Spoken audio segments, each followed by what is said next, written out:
Good evening, Carnival shoppers. This is Daniel, your friendly naturalist. We have dolphins off the starboard side playing and having a great time. Excuse me. Also, as a quick reminder, I'll be having our Aurora Borealis lecture tomorrow at 10 a.m. in the Versailles Lounge. I'll also be including an overview of the Tracy Arm Fjord, which is an incredible experience, and I'll also be commenting from up here on the bridge during our passage. We'll pick up our pilot at about 9 a.m., so we're approximating an 11 a.m. to noon arrival, but please stay in touch with staff as that always depends on weather and other factors. Also, as an added attraction, at the lecture tomorrow, I'll be wrestling an 800-pound grizzly bear.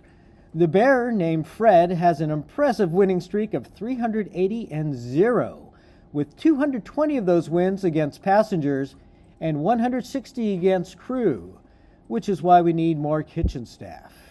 I've been bulking up at the buffet, though, so I do hope to break that streak, so please keep me in your hearts.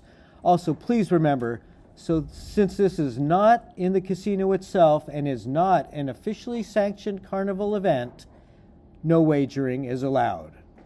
If things don't go as planned, just remember the good times. We'll always have Seattle. Thanks and have a great evening.